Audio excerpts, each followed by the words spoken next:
Hello, everyone. Welcome to the Throw Zone. I'm your host, Big Kev, and today we have a fun episode with the one and only Roger Steen.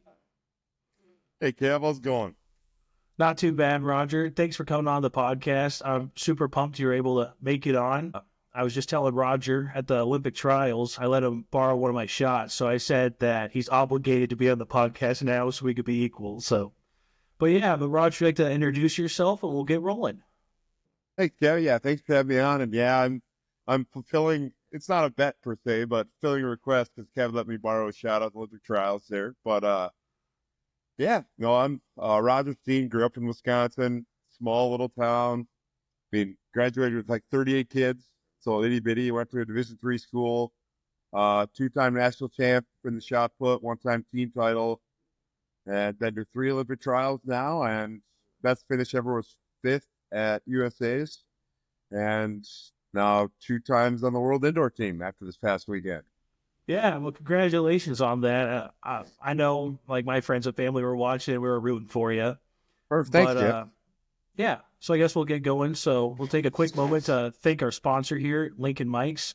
Lincoln Mics has provided the microphones that I use for our, I guess, home base here in Lincoln. And I want to thank him for that. And if you're interested in some custom microphone work, please give them a look. They do everything from custom mics as well as microphone repair. And remember, if you do pay with Bitcoin, they do offer 50% off. But alrighty, we'll roll right into this. So, Roger, what inspired you to first get into throwing the shot put? Well, it happened in high school, so I didn't actually do track my freshman or sophomore year of high school. I was actually a golfer, not totally the perfect golfer build, but my family's very big into golf, and two of my really good buddies like, hey, totally come out for track. One was doing the long jump around the 400, and then the other one was a pole vaulter and kind of throwing on the side. So I'm like, sure, I'll give it a try. Then, so I did it a lot more junior year, finished 6th at state, and then senior I made it into state for both shot and disc, and then I actually went to college to play football and asked to try out for the track team just because I kind of kept me on a good schedule and kept me out of trouble for the most part. My mom liked it that way, so I was bet so. encouraged there. Yeah. And so another couple other football guys and I, we did both. Yeah, his name is Thurgood. He actually became a 6-time Division III national champ, and I was a 2-time. So it was a good group doing both football and track with him. It sounds like it. And so, when you started throwing, did you jump into the glide or did you start spinning right away? So I tried to glide a couple times, but I actually went to a couple track camps. Actually, there was one at River Falls, which now you actually know Pete Miller. I went to a couple, so he was coaching River Falls at the time. So I tried to learn spinning at River Falls and tried to learn a little bit. And I had a couple high school coaches that would go down with me to try to learn everything. And then actually did a stout track camp a couple times too and did some rotational stuff. And I actually just went right to the spin, didn't even do much the glide at all. Wow, that's actually really impressive. I feel like a lot of times people's progression are they start throwing and it's, here's a stand throw. And then it's like, all right, now try to do some kind of glorified shuffle or some kind of mock version of a glide. And then, we'll find the spin some other time. But that's really interesting that you got to jump right away to the spin. Yeah, I did like kind of shuffle in middle school, but then I kind of took those 2 years off. So I don't know if you count that as learning much because the middle school throws, but the 8 pound or whatever it is. I don't know exactly what the middle school Yeah, throws that's at least, here. yeah, the 8 pound is what we had here in Nebraska. But no, that's exciting. So moving into college and playing football and doing track, did you know right away that you're going to throw, or is it kind of just a little bonus? No, so I knew I was going to go for football. And then after football season, track was already going a week. And then I figured, I better go ask, see if I could try out just because the other guy in the football team was trying out. And then there was another O lineman who was throwing at the time. So I was like, maybe I'll ask him. And he said, you might be okay, but I don't know if you'll be really good because you're kind of short. I was pretty small as a freshman. I was only like 225, 230. I wasn't very big as like going into freshman year of college. Yeah. So So what position did you go to college to play?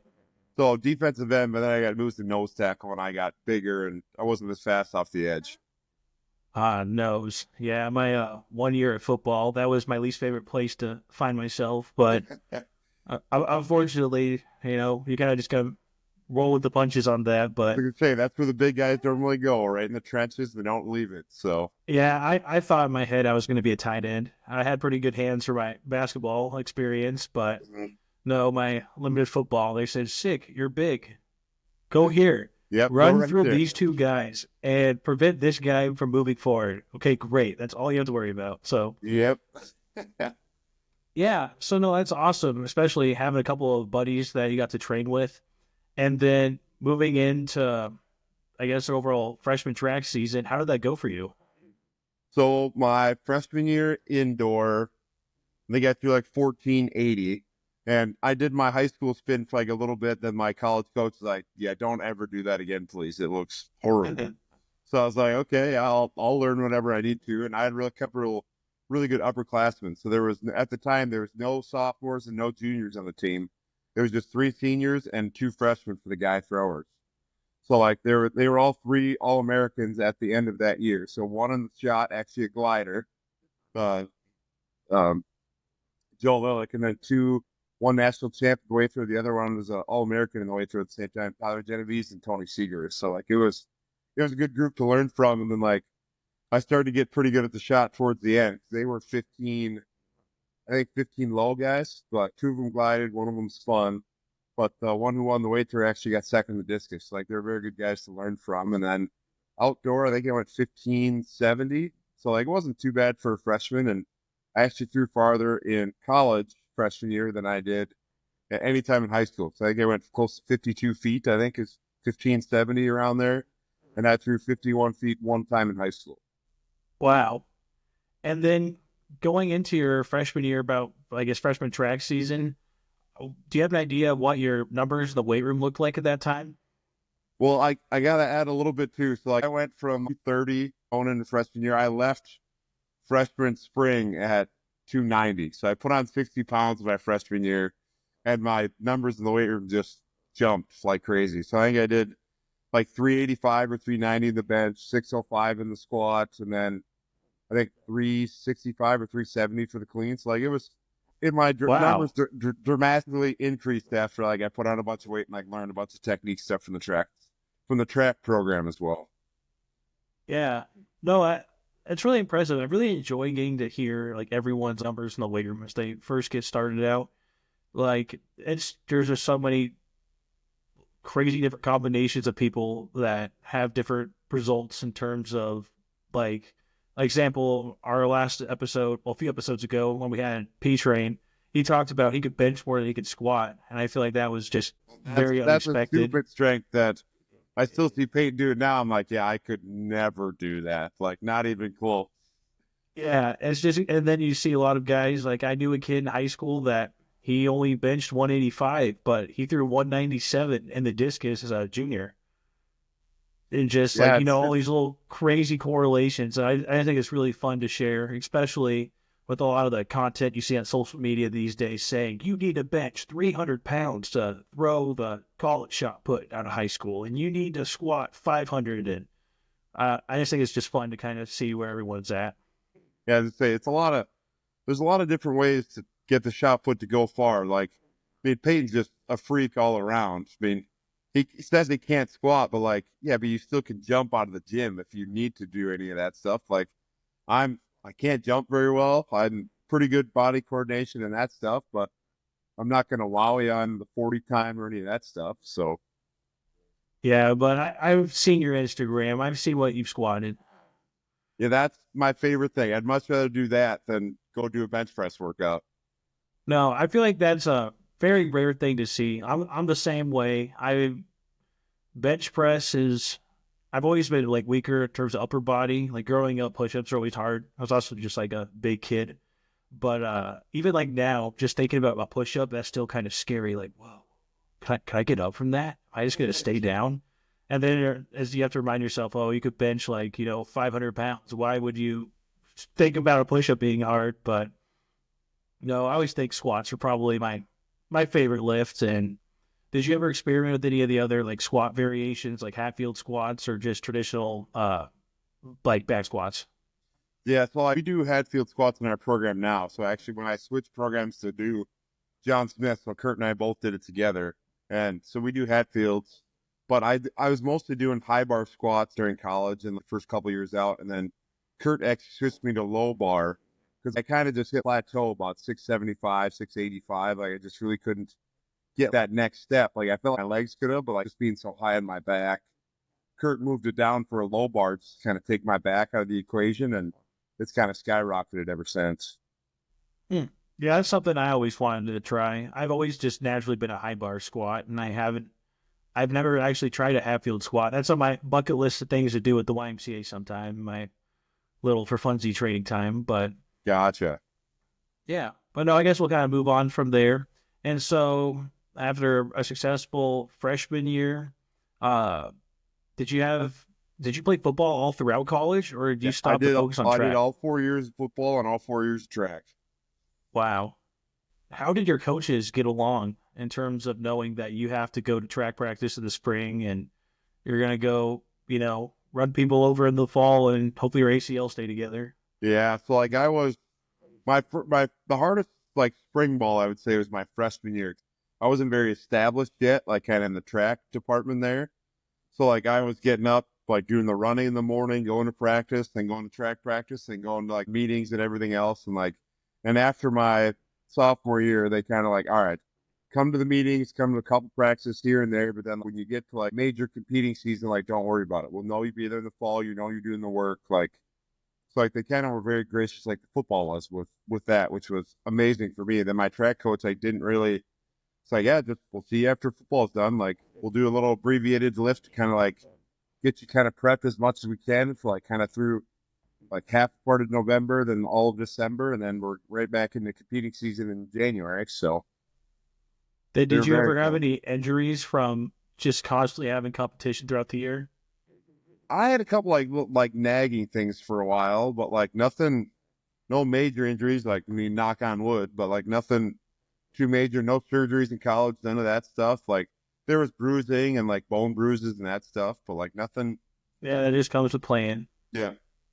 Yeah, so nothing really was too hard that way, which was very much a blessing because thinking back on it now, my body hurt pretty bad after the whole football season and then trying to get in the weight room as much as I can to get ready for track and took the first couple weeks kind of easy just because like I'm kind of ramping up into practice and all that, but normally came out pretty well at nationals. My coach had it pretty well dialed in after the first couple years. Yeah. And so do you have any special like rehab training that you did to stay healthy throughout that time? I don't know. I don't know about special, but like so our track coach always has yoga like on Sundays. Like I would always try to go do that just because like normally play the game on Saturday, force my body to get up and do stuff on Sunday, go do the yoga, try to help out with stretching and all that. And then the weight room was kind of like, well, it really kind of like saved me because like I would just do like towards the end of the year, it's like, all right, just kind of get through football, don't get injured, play as well as I can, and like well as we could as a team. And then like kind of jump right into like high weight, like the high volume stuff to like kind of rehab my body a little bit. So it's not like too heavy, but like it's enough reps to kind of like build the base to get ready for a full track season. And then, Yeah, that'd be really impressive. Just to like I know for like when I was training for shot put, our like high volume was months. And being able to go play football to where like in your periodization, you're going up, going up, going up. Track season, okay. And then, I have a competition coming up. Whoop, and then having to go turn around and compete. No, it takes a lot of grit. yeah, like, and well, and also my coach is like, yeah, we don't care about conference. Like we're going to get you there nationals and that's where you need to feel the best. Like you get those couple weeks that feel great in the track season. Like, oh, it's nationals. Like we expect you to do well enough that we don't have to worry about conference. You're going to survive conference, get through it, and you're going to perform your best at nationals, which happened a lot. So like my sophomore year, I actually got fifth at conference and then ended up third at nationals. So like it just kind of worked out Wow. that way. And like, yeah, I had a big PR at the time, like 1750 as a sophomore. So it was pretty good that way. And like just learned a lot like through periodization and all that from like my track coaches. He's an engineer. So like he had a lot of like background knowledge and like kind of would tweak things here and there. And basically I was his project kind of thing to kind of get me ready to go. Exactly. Especially, did he write the programming for your strength training as well during the track season? Yeah, so he would do all the track stuff. Like he always has it like months in advance, like all 52, but then he would change it up for me. He's like, hey, you need these couple weeks here, these couple weeks here. And the first couple meets, you're probably going to feel like garbage, but like, I don't care. Compete well, have fun. And then when you're going to want to throw far and we want you to throw far, you'll be there. So just kind of bought in and it worked. So I can't complain one bit. Yeah. No, I think periodization is super important to think about when you're talking about like your training routine. For a lot of high schoolers or even younger kids, uh, this part of the year, if you're getting rolling out for spring track and field, do not worry if you have a couple like bad meets in a row to get started. If your coach is doing a good plan, this is when you're really going to be forced to what can you do on your worst day? Because training is going to be the hardest part. And so when the big dance comes around later on, early summer, then you're going to be ready for it. But I guess kind of going back here, uh, sorry. Oh no, going on with just competing with football and doing track. When you got to your senior year, did you know that you wanted to pursue track and field afterwards? I did a little bit, yeah, going into my senior year for sure. Yeah, we ended football, and then there was a guy actually in my conference who threw post collegiately for a couple of years, like Nick Botts, and like he went, I think 1935, 1940, and like, I mean, back in 2015, like that was a pretty respectable distance, kind of going and getting into USA indoors, finished I think fifth or sixth one year, so he did super well at D3, and then like they did very well at D3, then did very well like going forward. So I was like, oh, like that was pretty sweet. And he's one of my best friends. Like I was in his wedding and everything else. And like, oh, he did it. And then like kind of going into my senior year, I tied his PR in collegiate PR and then I passed it at nationals. So I was like, oh, I'm a little bit further ahead than he was. Like maybe I should just kind of keep throwing like a year or two and kind of see what happens. And like, it was super cool that he was doing well. I'm like, oh, I think I could do that. So like, it kind of just aspired for that. And like, I did a couple meets after my senior year down in Chicago Throws Land that used to be a big thing, but now it's kind of died off a little bit. And then in 2016, my first year post collegiate from college, I went 1997 and made the 2016 Olympic trials. Yeah, that's awesome.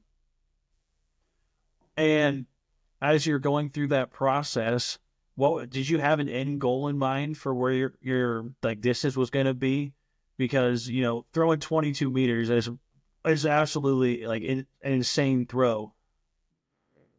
Well, at the start, it's kind of varied a little bit over the years. So, like when I was first going post collegiately, I did 2015 like by myself, 2016 by myself, and then at 2016 Olympic trials, actually, Kurt Jensen was like, hey, do you know where Bloomer is? I'm like, yeah, I drive by it every time I go home. Why? He's like, I'm moving there in 3 months. Do you want to hook up and train? I'm like, oh, yeah, that sounds awesome. So then at the fall of 2016, Kurt and I were like hanging out and kind of just getting to know each other and all that. And then fully training together, doing a couple little bit different things here and there. So Kurt was on a different program and I was on my collegiate program. And then John Smith reached out to Kurt. Then, so Kurt was doing John Smith's program, and then instead of me doing a different program, Kurt's like, "Why don't you just join me and do what I do with John?" Like, obviously different ways, because Kurt was a lot stronger than I was at the time, and still is in some aspects. And so, like, we did that, and then 2017 did well. We both made USA's. I think I made the final that year and finished eighth, and then indoor, I think Kurt got fifth. And then 2018, Kurt really took off, went 21 meters for the first time. And then I actually was hurt. I dislocated my wrist 2018, so I didn't do a whole lot 2018. And 2019 rolled around, I went 20 meters for the first time. And then after I hit 20 meters, like, all right, the next goal is 21 was kind of the big thing. And then after I hit 21:10, all right, the next one's all right, 70 feet.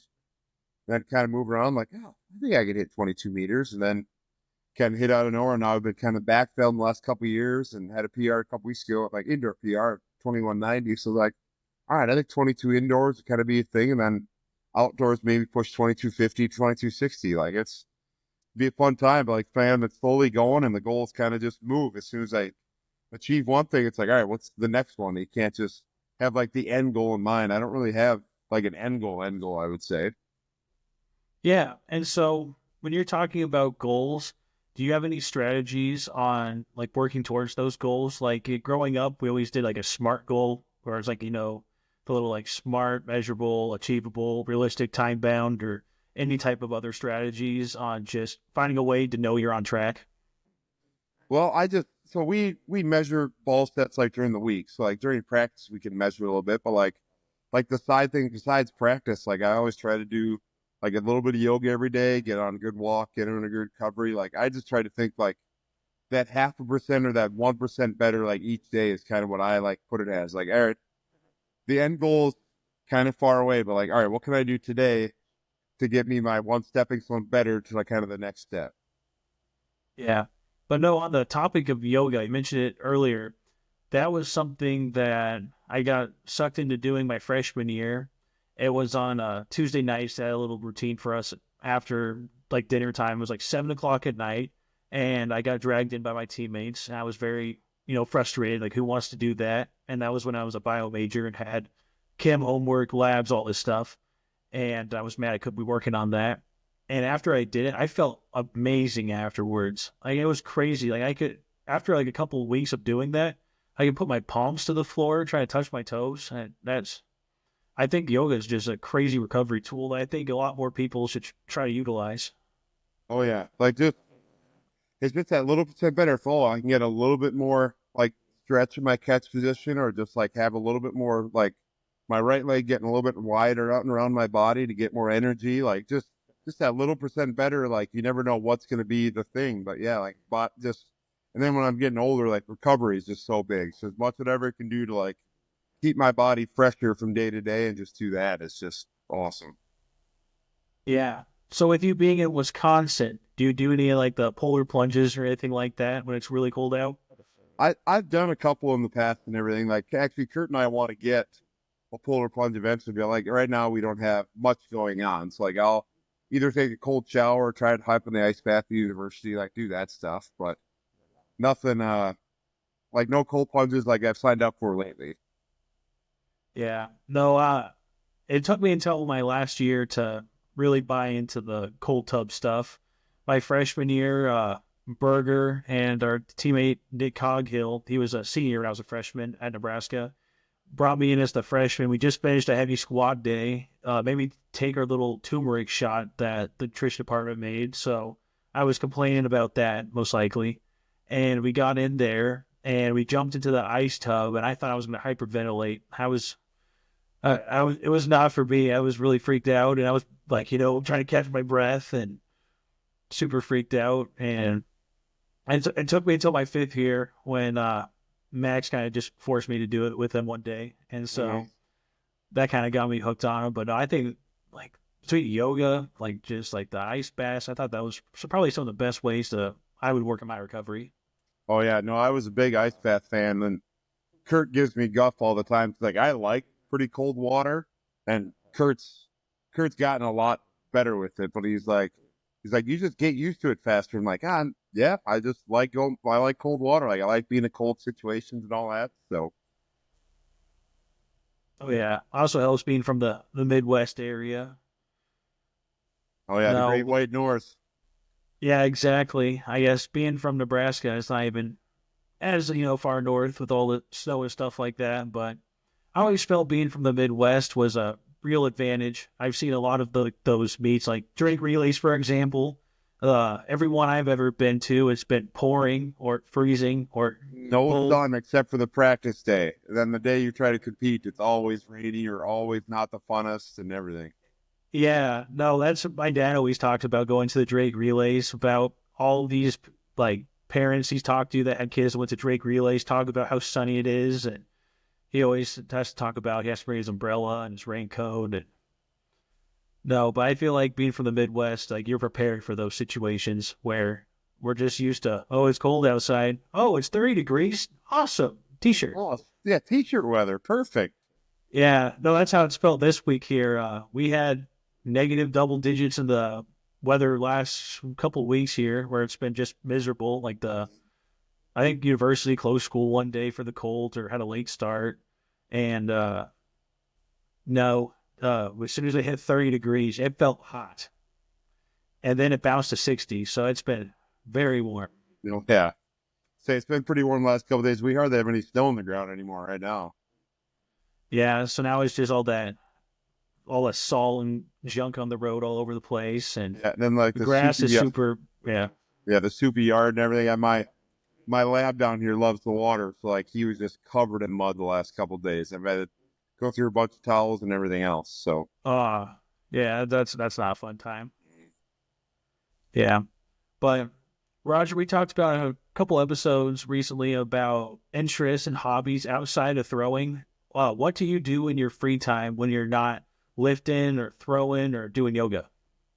so like I have a full time job, so I work as a house supervisor at a group home with mentally challenged adults. But I don't consider that a hobby. My hobbies is like I like getting out in the woods. Like I do a lot of hunting and I get a lot, try to get on the boat a lot in the summer if I can and all that. I actually have on the smoker right now. I've got some goose pastrami that I'm cooking, so like that'll be done here Oh, by the time I get done. So it's my first time trying this batch, so I'm pretty excited to give it a try. We have a really good pastrami recipe that we do for venison, so tried it with some goose breasts that my buddies and I shot this past fall. So I'm excited to try it here a little later. no, that's awesome. But yeah, so like Kurt and Yeah. I do all of our own processing. Like we make summer sausage, we make pastrami, make sticks, we do breakfast sauces, we do regular burgers. Like Kurt and I hunt a lot. So like we last past year, I think we got 7 deer between us. So like we try to fill Wow. the freezer and to try to not buy a whole lot from anywhere else. Yeah. No, we have a track meet somewhere that has like a little thrower cookout afterwards. Bring your own stuff. I feel like a lot of people, especially like us athletes that are larger humans, like you have to be good at cooking to, keep up with everything.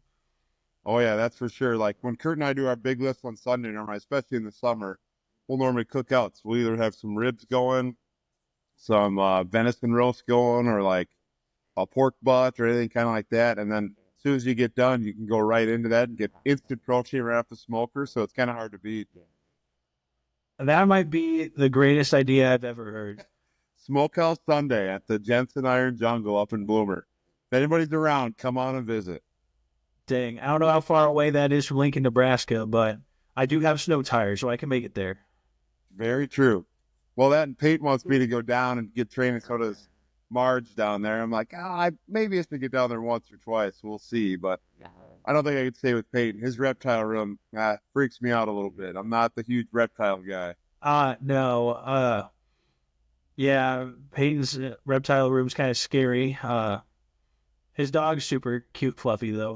Doobie's The awesome. Julie was awesome. They were in Duluth this past fall, and I went up and saw Peyton up there and up the North Shore and everything, and got to hang out with Doobie and at Peyton's uncle's cabin and everything else. And it was a little too cold to swim, but I definitely would have if Peyton would have wanted to. We got disc golfed and hung out for a couple of days, and looking forward to do that this coming fall too. It'd be super fun.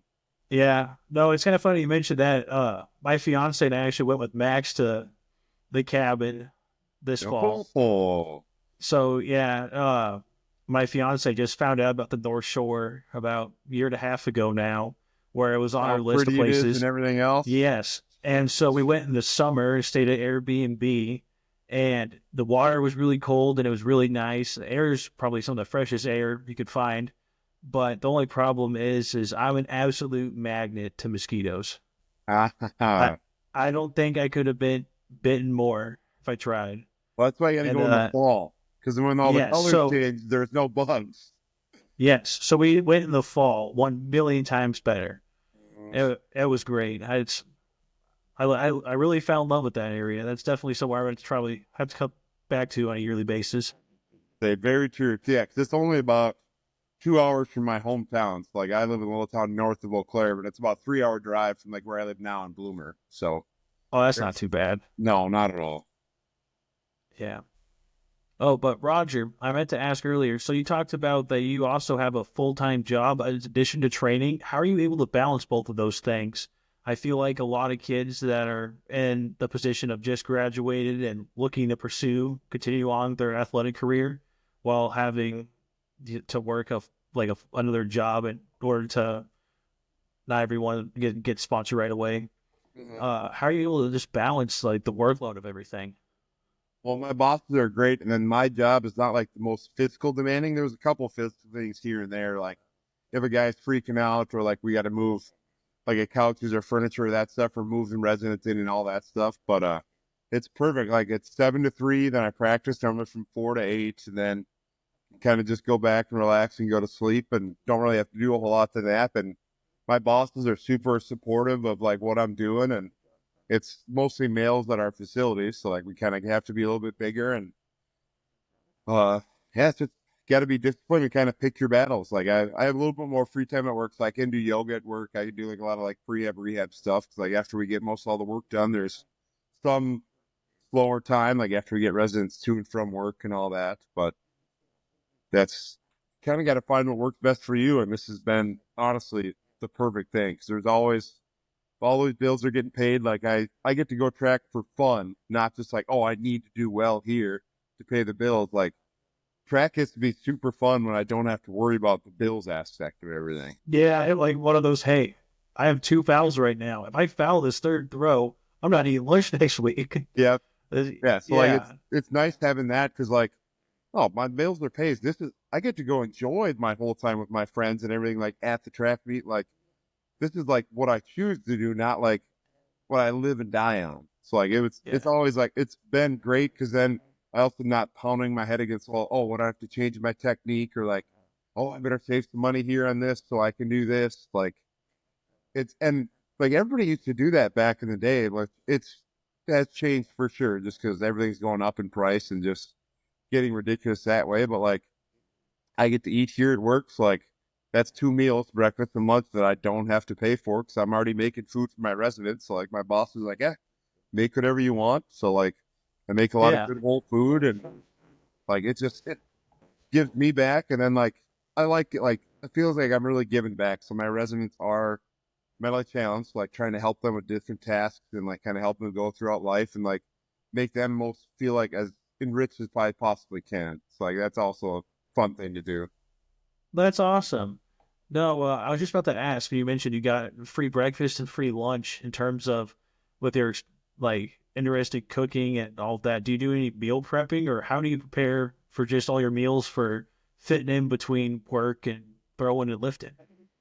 So like yeah, like I don't really have to worry about kind of dinner a little bit, but like yeah, I'll either make a little bit there, so I just have it done already. Like I can cook everything at work, don't have to like pre-make a whole lot bunch of stuff. But like I'm normally working about 60 hours, so like I'll be there like Sunday to Friday, and I'm gonna have Saturday off to go to the different track meets and all that stuff. And like, and now I have a little more freedom, kind of everything. Like been here and established for a while.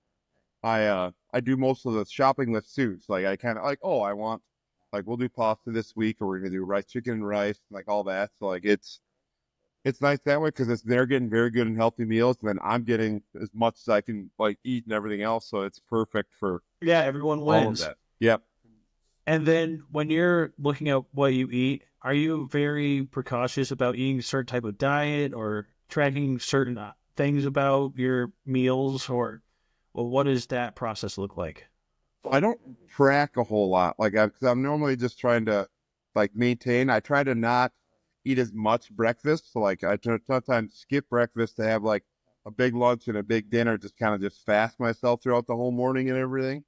But like if I'm really trying to like cut weight, I actually go mostly carnivore, so I kind of cut out carbs, cut out all the kind of the junk food, and just a lot of protein, and just uh, so meat, eggs, and water is kind of what I try to do, which I throw in a couple of fruits here and there, just to kind of just, I don't want to cramp. So I have the potassium in the bananas, and I have some like berries for like just kind of the sugar, kind of some instant energy a little bit and all that. But like, so if I'm really trying to like lose a little bit, I'll do mostly carnivore. But other than that, like it's just a lot of rice and burger, or like rice and chicken. Like I have in the crock pot right now, I have salsa cooking with chicken. So like I'm gonna throw some rice in here in a bit, and also That's have actually one tonight. of my So my go-to crock pot meals. Sunday afternoon, throw a few pounds of chicken in, throw in some salsa, or throw in some like rotel or something, and some seasoning, and then boom, put it on some rice, and there's lunch for the week. that it is. And so I get a little lazy. I don't like to cook my rice separate, so I just throw it in the crock pot, and then I take the whole crock pot liner out, throw it into the Tupperware, and I'm just done. And when I'm done with that, because I don't like to do dishes if I don't have to. So I'm trying to keep as easy as cleaning as I possibly can. Huh. We might have to see some cooking with Roger videos on Instagram sometime. Actually, Darrell and I talked about that this past weekend because when I was in New York, Darrell's like, I brought some venison sticks and some summer sauces, and Darrell's like, Raj, this is good. Maybe we need to start a cooking show. That's what the throwing community needs. I'm like, maybe Darrell, I can bring some wild game. We can kind of cook it all up. But I'm like, I'm not coming to New York to visit you. I hate to say it. I don't want to be here. There's too many people and not enough trees. No, exactly. No, we could have a real interesting little series there, you know. We can have Peyton's a really good cook. He's always posting little things of he has a I little feel like that's Maddie, though. Blackstone. Yeah, you know, I might be Maddie. I And was saying, Peyton I just feel happens like to that's Maddie. take the Last I picture. talked to Peyton, he's like, Maddie's a good cook. And I'm like, what I've heard. And I'm actually Yeah, gonna so I'm gonna talk to Marge and Peyton and maybe send them a little bit of a tester pack. So we'll see if they like some of the stuff I sent them. 'Cause I gave Peyton some goose bacon this past fall, and then I brought some summer sauces up when I saw him at the North Shore. So we'll have to get the lowdown when we talk to him next, see if they like their little care package. exactly. You know, that'd be kind of cool seeing all the different things people make, even have, you know, like the throwbacks on there, you know. They're always posting Joe's Ashley Joe meals. looks like amazing cooking. And Yeah, yeah, exactly. You know, that's what we need to do. Pick a big competition, have the thrower cookbook, have everyone throw in a recipe. That'd be something. that would be awesome. Especially because are you gonna hopefully maybe I'll see you Tucson or something like that this year because it's a couple day meet and hopefully I'll room with Peyton's and we'll kind of have a bunch of different ideas and see how everybody's cooking and all that. No, that'd be something. I mean, yeah, that'd be really interesting to see. But I guess kind of going back to the training aspect of things, what would you say would be the most important thing that you have to keep in your routine training plan during like peak competition season? If you had any exercises, like for example, for me, if I have in like behind the neck jerks, like I always felt like that really just if I could get like 455 for a triple or something like that, I knew that we were cooking and like we were gonna have a really good throw. I mean, mine honestly depends on my squat because I'm so much drive oriented out of the back because I'm short and I can use the whole ring. But like when my squat's ticking and I'm hitting 7 lows for 3 to 4 reps, and it's like, yep, we're ready to go something big and something fierce. So it's kind of always the squat, but we change up a little bit because we'll take away deadlifts here soon and like be a little more fresher going into everything. But when the squat's hitting, it's like, yep, I feel like I can run through a wall. So I agree, and nothing beats a good squat. You know, like the other lifts, like if you have a good bench, it's like yeah, the excitement's there for the day and leaves. I always feel like if you have a good squat, like it's almost like it just lasts the whole week. Like you, at least in my professional experience, you know, I kind of just check my phone, be like, oh yeah, look at that, that's a good lift. Mm-hmm. I feel like it's kind of like almost like a little mojo boost. True. Yeah. But besides like squatting, you mentioned deadlifting. I haven't seen too many like videos of people deadlifting in the throwing space. Is that something you do primarily like out of season, in season, or just all around? So Kurt likes to have just like a wide like strength base. Like we do it. Like so, I stopped about 3 or 4 weeks before I competed in Europe and then USA indoors and all that stuff. And then we did it this week to kind of like, excuse me, shock the body a little bit. I'm like, all right, reset for the next 3 to 4 weeks, get ready for indoor worlds. So like we do it to kind of like keep the body so it's not too fresh for too long and kind of like have that like that drop off that kind of always happens. Like if you're too fresh, because you can't maintain a peak for that long. So like the more you kind of keep your body in check and peak when you want to is the best way like that we feel how to do that. Yeah. And then like on the guess the aspect of, peaking and feeling good in training, how do you manage to deal with like the mental aspect of when you just get done peaking and have like PR after PR and then you jump right into like a heavy training session to kind of get that volume base again? Does that bother you seeing your like throws change at all? I know I'm coaching a couple kids right now, and we were just having that discussion the other day to where they're doing some like high rep squats, and his throws started tanking in practice, and he was worried about like, what am I doing wrong? And I was trying to help explain the whole like periodization and how that aspect could be effective. I was gonna say, this is on purpose. Like, this is supposed to happen.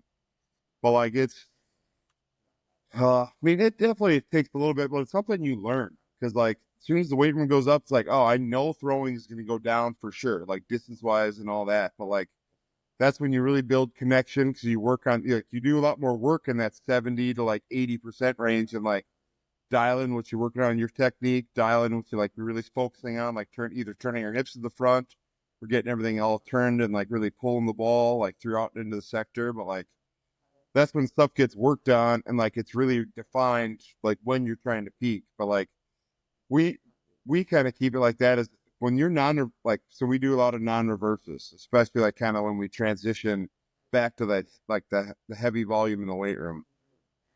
So when the connection on the non-reverse stays, that's more important than just the reverse distance and like trying to go for pure distance like entirely.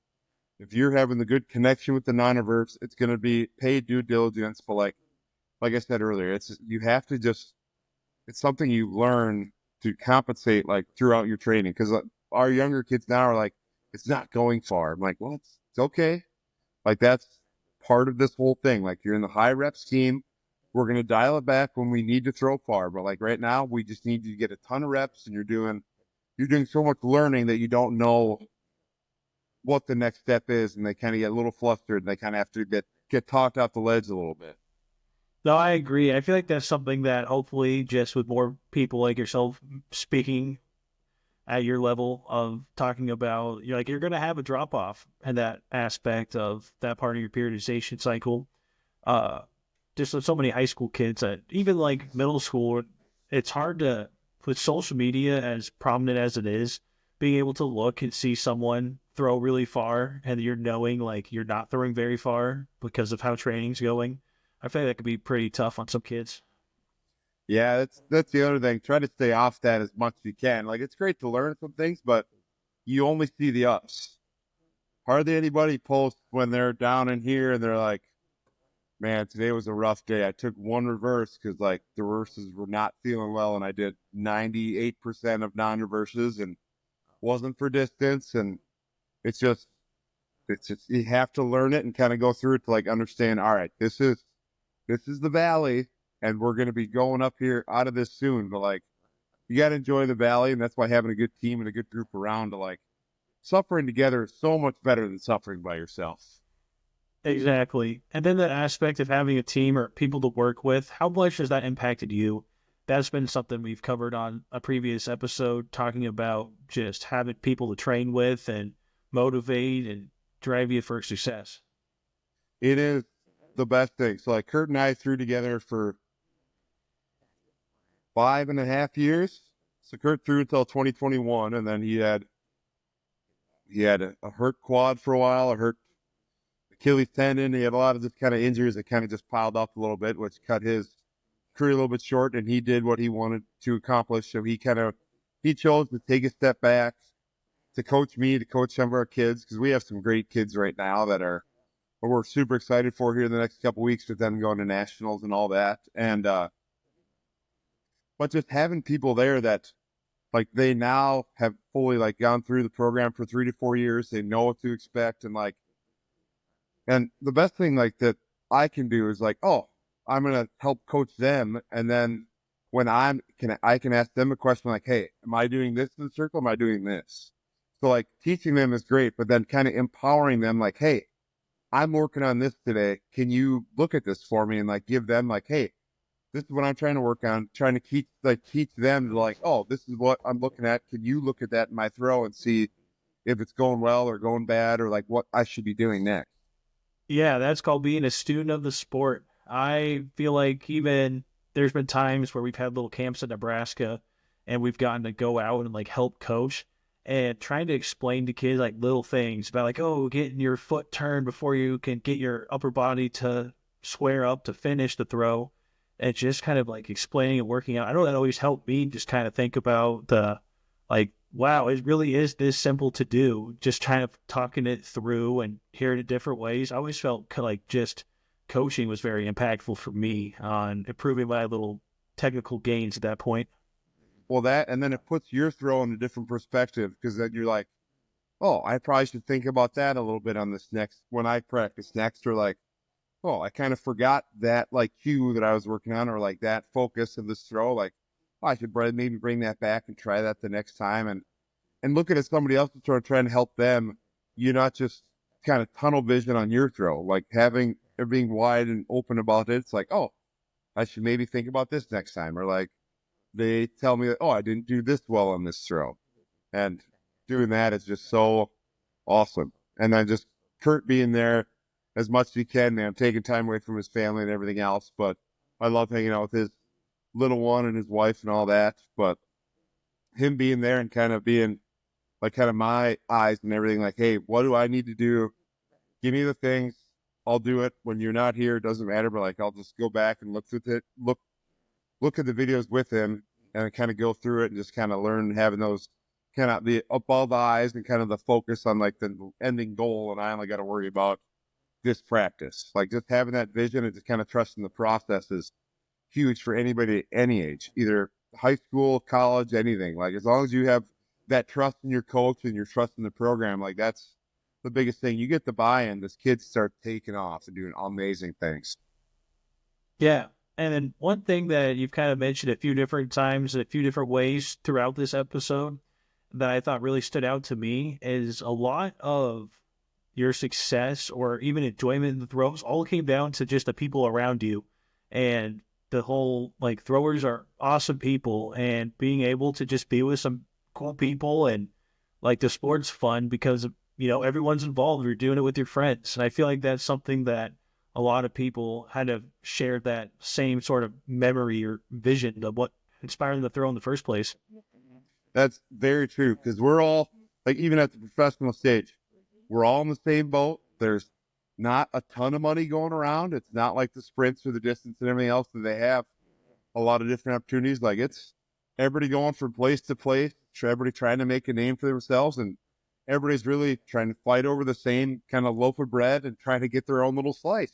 So like it's, everybody understands it. And if you don't make it fun, it's like really a downer kind of going to any of these meets. But like going there, oh heck, 3 of my buddies that I haven't seen for the last 6 months are there. So I'm super excited to get, like, this past weekend. Like I hadn't seen Jordan for 6 months. I hadn't seen Trip for like 7 or 8 months. And like I hadn't seen Tune Days since trials. Like I was super excited. Like, oh, I get to see everybody this weekend and like get to hang out and chit chat and just catch up, see what everybody's doing in their life. Cause you can talk on the phone or text and all that, but face to face, it's really hard to be like the one guy in the corner kind of being like, oh, I got to beat these guys. Like, oh, I'd much rather beat my friends than I'd beat like an enemy. Cause like, then it's just such a great atmosphere going and competing with all those guys. Yeah. And even in my experience, just at the trials, like it was like, I wasn't so sure what that was going to be like in terms of, is it going to be like, oh, there's so-and-so, there's so-and-so, like, you don't talk to those guys. And I practiced early for my little practice session, so I wasn't really around anyone besides a couple college kids that I knew pretty well. But then just kind of bumping into you and bumping into, like, DIII was hanging out there, and everyone was all, like, super friendly, joking around. Like, you couldn't tell if you were just at a barbecue hanging out with people, and, eating some hot dogs and hamburgers, hanging out, or if you were actually, like, warming up for, like, a pre-meet for the trials. Mm-hmm. Yeah, no, it's, everybody's in the same boat. Like you can't just, you're not pulling on one guy to lift yourself up. Like we're trying to lift everybody up. I mean, high tide raises all ships. So it's, we have to do this all together. We can't just have one person leading the way. Yeah. And then the whole key point that you also made is having fun is the, like, as heart and soul of throwing, where, like, there's going to be times like practice is tough or meets are tough, but at the end of the day, you're doing this for fun. And if you're not having enjoyment, it's really hard to keep pushing yourself. Very true. Like it's, I mean, even I have like, oh, it's a rough practice today. Like, man, all right. But then go to bed. Tomorrow's the start of the fresh new day. Then like, oh, I see all these guys there. Like, oh, I can do this to get better. And then like, just, it's, you have to have the fun and the enjoyment of going to practice and going to meets. If not, you lose like the heart of the sport a little bit. Cause like, if you don't have that, it's like a job, and I don't consider this a job. Like this is this is what I choose to do with my time, not, oh, I have to do this to make the money and everything else. Like, this is, oh, I get to do all this. Just by changing your mindset and doing all that, like, it's the best time hanging with all the guys, and so many different backgrounds, so many different stories. And like, heck, seeing Trip, I saw Trip's family this weekend. I mean, giving hugs to all of them because I'm super happy with Trip and myself. We get to go to Worlds, and then seeing Jordan, on Whiting, Durrell, like, just seeing everybody is just awesome. Yeah. No, yeah, and then you kind of get to like meet people's families. Like, I met Tripp's family at NCAA regionals this year. Like, I may have bumped into him once or twice, or his brother Patrick. But no, I think we were at Chili's, and they turned around and he like shook my hand, and like it was one of those like everyone's kind of like in the same boat. Like, we all understand that a lot of the other sports, even events, kind of get a lot of the spotlight, and we're kind of like our own little community, which I really think sets the pros apart from a lot of the other events. It's everyone. No one wants to see someone do bad. Everyone wants to see someone do good, but like deep down, maybe have yourself a little bit farther than the next guy. But it's all just like, a big friendly competition.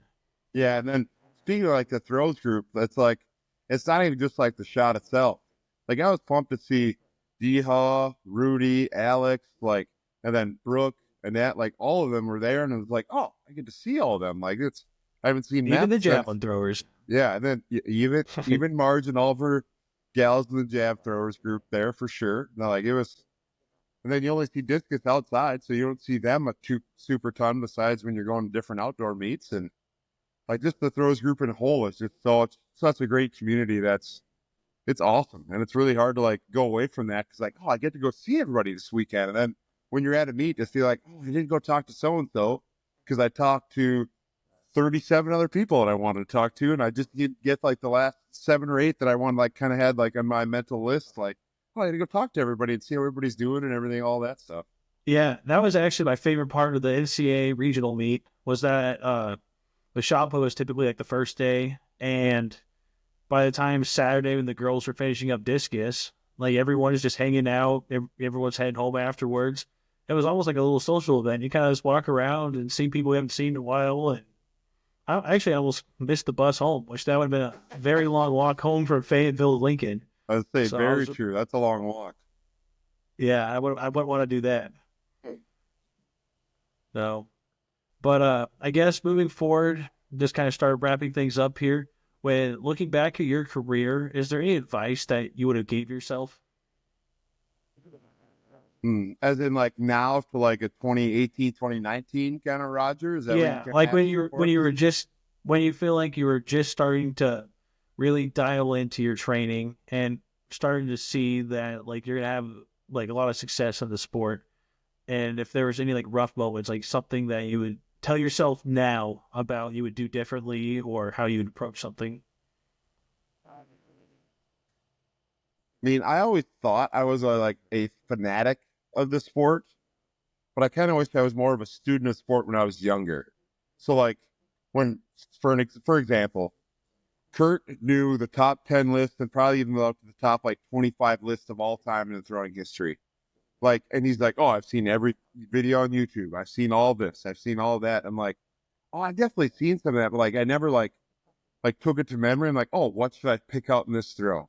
Like, Kurt could tell you like distance, country through, like, and probably tell you the color of his jersey and the kind of what he was wearing, like, in the video on YouTube. Like, oh, I've seen that video, but like, I didn't like know the sport as well. So, like, I wish I would have done that better to like, oh, this guy does this very well, and I should probably bring this aspect to my throw.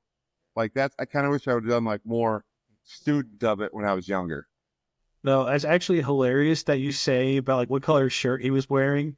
My freshman year, we had a practice and we were like Coach Kapos was very adamant about like just like learning, being a student of the sport, learning a lot about the different throwers and competitions. And I have this core memory of I had some like, like softball, super easy question I nailed.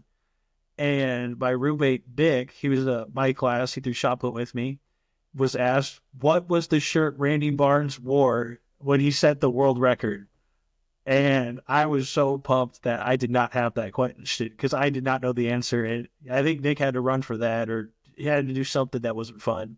But Is that the it was white a shirt with the blue Mazda white on it? white with the Mazda. Yep, and I will never forget that because I didn't want to have to run, so I always thought that was kind of funny. But no, and my teammate Burger's the same way. He would mention the most like niche thrower at like some year, like the 60s or 70s, that's from like Europe or somewhere that unfamiliar for me. He's like, you don't know who blah blah blah is? They threw this far this day, and you didn't know that. So I always had, but I was lucky that when I started getting more serious into the sport, that I had people that are constantly quizzing me. Mm. Yeah. Well, anyways, I guess last thing here would be: do you have any advice for any young throwers that are looking to, I guess, get more serious in the sport, whether that be they're about to start their first track meet for middle school in the upcoming weeks, or even high school, or even whether that be their first, I guess, conference championship or big meet for college? Well, it's like maybe I can do a couple here. So like, especially like in college for going into conference, because it is this weekend. I don't know when you're going to release it, but it's this coming weekend for mostly everybody. But like, trust the program, trust what you've been doing, because you don't get to go out of out of the ordinary to do well at conference. Everybody thinks, oh, I have to do so much better here, but you have to do what you've been doing at practice and like focus on your keys, and it's your throw. So like focus on what you're trying to do, not oh, Billy over here is doing something totally different and maybe I should try that. And like focus on what you're focusing on. Younger kids, just try as much as you can. Like to try like spinning, try gliding for sure, then like try different like parts of the throw. So like get really good at a wheel, get really good at a south, get really good at different aspects so you can kind of work into everything. Like to take every throw you're trying to learn and get that 0.1% better like every single time you're getting the throw. And I think those are kind of the best things that I can think of, because like every throw you can learn something, especially young like throwers who haven't spun very much or haven't like done as much in the ring. It's like you can learn something every throw, a little bit of here, a little bit of there, and then when you get to compete, like do what you've been doing in practice. You don't have to go a superhuman feat when you compete and be a totally different person. Work what you've been working on and do what you do. Kind of my coach, my throws coach in college, the dance with the girl that brought you here. You don't got to go get the new one. This girl brought you here. I mean, do the best what you can, what you got. Yeah. No, that's awesome. And then, anyways, I would just like to say thanks again, Roger, for being on the throw zone. I was really pumped that you were able to make it on and being flexible for timing here. And I guess on that note, that's it for this week's episode. Remember to, I guess, like and subscribe if you're on YouTube, or if you're watching it on a different streaming service. Remember to give us a follow, like, and feel free to send some DMs to our Instagram at any content you'd like to see added on, and we'll be happy to keep on posting. But anyways, peace out. Perfect. Thanks, Kev.